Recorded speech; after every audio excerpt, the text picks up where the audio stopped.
Hello ladies and G-words, welcome to the day in the life of a billionaire, trillionaire, fashion designer, entrepreneur, humanitarian, actress, founder of UNICEF, 10 million subscribers on YouTube, girl. Throw it up, watch it all fall out. Today I'm gonna just take you through what it's like to build a fashion brand. If you want to build a fashion brand, it's gonna give you a lot of insight. I will have more videos coming out. Yesterday, some of our fabrics arrived. I need to go take all these fabrics to my friend who does fashion design, because if you don't have someone on your team that is really good with fabrics and can tell you exactly what fabric to use, what the lining should be, the composition, etc., you're gonna be fucked in the sampling process. I mean, we even hired a team, but it's not good enough. There's just so much along the way where you're like, damn, I need a person for this. It's hard. And also, whatever you think a fashion brand will cost, multiply it by like 100. On the way to Maria's house. We were meant to start sampling literally a month ago, over a month ago. And see, it never goes as planned. FYI, we've been working on this brand since last year. That should be a testament to how long it takes to create a brand. Also, look at my nails. I can't do anything in acrylics. I don't know how people function in them. Like, what the fuck?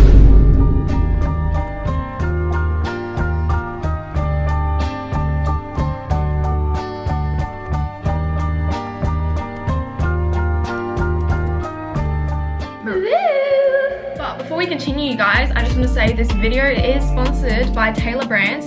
So if you want to create your own business, Taylor Brands is exactly for you, and keep watching, we'll talk about it later on. Do you want to intro yourself? This is Maria. Oh my god, no, I can't. Hi guys. Fashion queen. And yeah, Maria is a godsend helping me with the fabrics. Otherwise, I wouldn't have known what to do. But we're just going to review everything now and pick what fabrics we want before we go into sampling. You know what's crazy? Just this cost $250 to send. Oh my god. I really like these fabrics. This is nice, I think. So is this gonna be for what? Do you remember dress 2, the one with the size? With the cutout?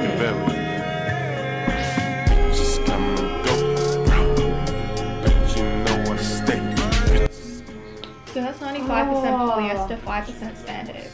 That's nice because it's thicker, and it also just gives that little bit of stretch that will make it just a bit easier to put it on. Like putting these two next to each other, this makes it look more expensive than the shiny ones, especially because it's full polyester and it's not like a silk or anything or a satin. Yeah.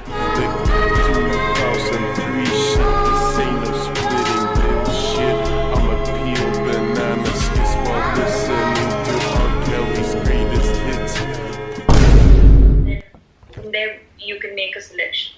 I think that's the option that we're left with. And Jay is speaking to the DHL about the other half of the package. Also, in terms of the stars, we didn't receive any of the big ones, only the small ones. Now, once the samples are finished, once you receive the samples, they don't have much weight also. So we can just add them to the samples and you can see. Just chose the fabrics with Maria. Had a meeting. I actually thought the meeting was in 2 hours, but she got the time zone wrong, which is okay. That took around 1 hour, 2 hours, I don't know. But fabrics are chosen. The next step is we need to get the tech packs altered, need to get new quotes for everything, which I don't know how long it's going to take. I'm hoping we can get started sampling next week, but our tech pack maker kind of takes a long time. So yeah, but I'm really happy with the fabrics. I was quite worried about them before because when this factory sent us fabrics, I didn't like them. But guys, if the clothes are made according to what is in my brain and the fabrics we chose, it is going to be so fucking good. And I really want to get engraved beading. Depends how expensive it is, but yep, that is the vision. And Andromeda to the fucking moon. Good morning, guys. It is the day after the morning before and I'm bloody freezing. This is actually so realistic. Look at all my layers. Look how tired I look. Like, I put on a little bit of makeup, but I got eye bags. My eyes are red. So today, number one, I need to talk to the tech pack maker. I need to do sketches for all of the items. Sketches again. I've sketched like a million times. We need to do a final round of sketches. I need to pick the colors I want for all of the items with the fabrics now, and I gotta send out maybe like 200 emails to different manufacturers to find a manufacturer for a specific thing. Andromeda, usually I would say it takes, depending on what I have to do that day, minimum 4 hours of work for Andromeda. YouTube, contrary to popular belief, people think YouTubers don't work a lot. Really depends on the type of influencer you are. I'm always doing something else behind the scenes. So YouTube, minimum every day 4 to sometimes 10 hours. And then my other projects, I'm currently writing a book. I want to get a few chapters of that done. And then what else do I have to do? I might have a meeting later today. I'm waiting back from our team to let me know. And yeah, so I also got to make a fabric document to specify all the fabric combinations we might want, and then ask our manufacturer to give us quotes for that, because there is a lot to do. But you know what, let's change outfit. I'm a rock star. I get the yatty love like a pop star. And when I'm in my ends, I'm a clock star. I'm wearing my Enroy collection, by the way. Beautiful, guys. I had the photo shoot for it the other day, and let's just say there is a reason I will never be a model. There is a reason I prefer to be behind the camera directing. Video, put me in front of the camera. Photos, get the fuck away from me, seriously. Anyways, also wearing the waist chain. Slay, slay, slay. I love how I'm bloody freezing, and then I put on a crop top, or like pretty much a bra. It's because I got the heater going. Before we continue, I just want to quickly talk to you guys about Taylor Brands. Keep watching if you are interested in starting a business and you have no idea where to begin. Taylor Brands is basically an all-in-one solution for starting your business. So you can make a professional business look ready to go within 60 minutes, and you don't need any design or coding experience whatsoever. What you do is you start on the home page, you click what type of, now we go onto the logo maker. You can choose whatever font you want. You can change it, alter it to your liking. This is just an example for Andromeda, and as you can see on the side, there's lots of different ones, and obviously you choose according to what you like, what will suit your business. This is the example I chose. I'm happy with that. And then, as you see now, you can move on to building a website, digital business cards, branded website. It literally has everything for you, and getting a domain.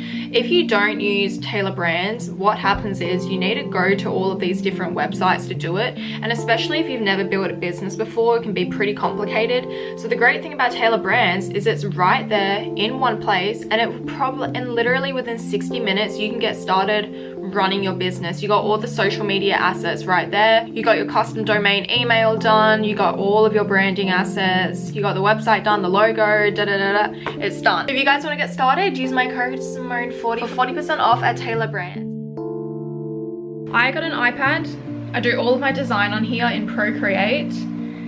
Literally, I have so many designs in here, and one really hard thing about starting a brand is that manufacturing and like the entire process, it takes like at a minimum 6 months.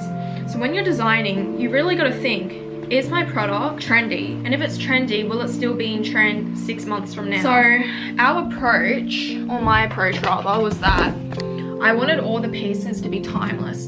The aim of Andromeda, my brand, is I love fashion. I love designer brands. I like to splurge on brands a bit, okay? And what I wanted was for there to be a middle ground of high-end and normal range fashion. So Andromeda price points around $200. Obviously, if you're into fashion like me, Jeff Avenue, Jamarcuous, those types of indie brands, Mira Palais, this is very, very affordable, especially because it's costing us so much to produce. Like the margins aren't even that great. What our clothes are is stuff for $200, which should be selling for like $500, $800 and above. I wanted it to be a middle ground, and as we are able to grow, then we can ideally lower our price range to still have stuff around the 200 mark, but around iamgia pricing, we're an iamgia's competitor, let's just say, but a level up. Another myth I want to break down is that people think if you manufacture in China, it's automatically going to be bad quality. We got quotes from Turkey, Bangladesh, China, where else? Portugal, all over. And what our team recommended was to go with China, because for a collection like ours, China is the best with making pieces like this. For example, Portugal, Turkey, you'd go there if you're making knitwear. Bali, the craftsmanship is not going to be as good for a collection like ours. They're probably better with linens and beachy wear. Also, manufacturing in Australia would actually be cheaper and it would look better, hey, made in Australia.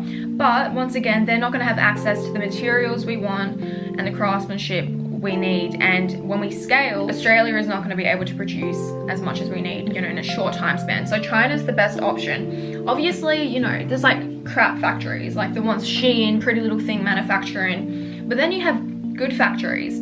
It's kind of like saying, oh, I manufactured in Australia, so everything's good quality. You can literally find a shitty factory in Australia. You can also find a good one, just like in China. Let's just say it does not cost $2 to produce our goods, just like this myth is. We literally thought it would cost under 10 USD to produce every piece, like one piece, 10 USD. No, we were in for a shock. We were in for a fucking shock. And when you add up all the import fees, the shipping fees, every little fee, it's like, holy crap, this one piece is costing like 50 USD to manufacture. The demographic purchasing this clothing brand, it is not my YouTube channel, it is not associated with it. We have a whole marketing plan outside of YouTube. So, oh my god, I have like, digressed way too much. I can't show you the designs, but what I'm doing at the moment is I need to make a fabric document which is going to specify all the combinations we want for the fabrics.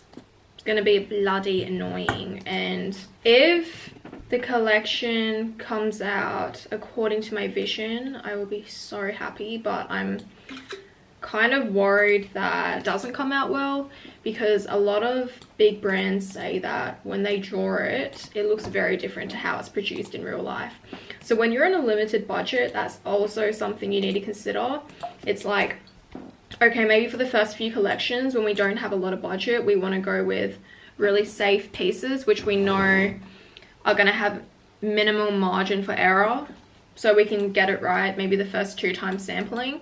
Because my very first designs, before I knew anything about manufacturing, it was very intense. Like the designs were really complicated and detailed, and it was like, well, we don't have the budget to do this, and we don't know the craftsmanship of our manufacturers yet.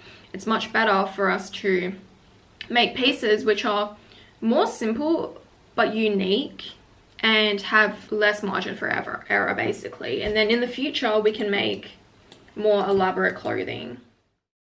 Just finished Andromeda work. I still have some other things to do for Andromeda, but I'm going to take a break.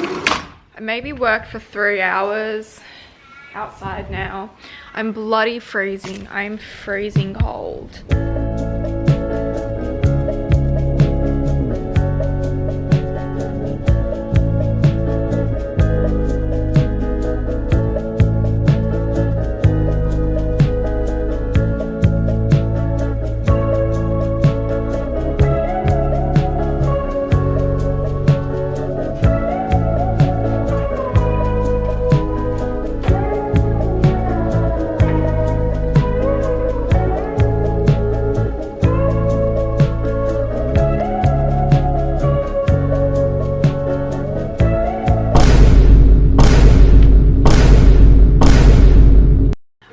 Some accounting stuff at the moment. Potentially might be getting a new accountant, because I feel like it's 2:20 right now. Might go see the accountant, a new one I'm talking to.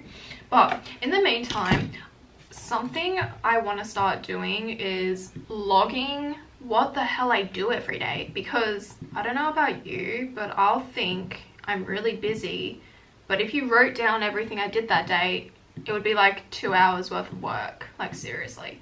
So something I'm working on is structuring my day better, because I will tend to work like maybe 12 to 15 hours, but in that time I'm maybe doing like 3 hours of productive work, but it feels like 15 hours of work because it's being dragged out.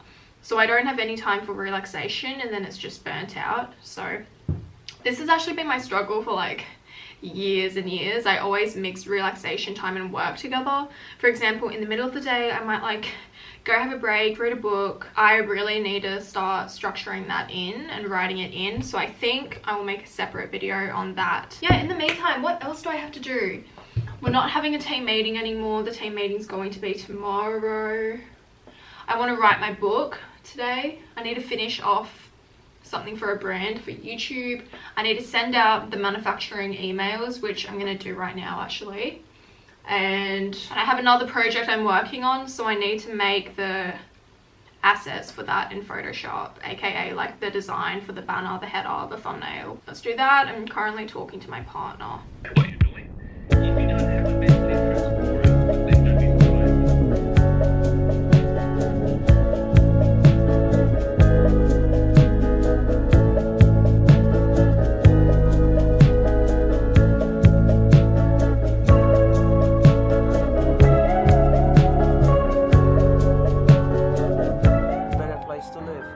Roman, vacación.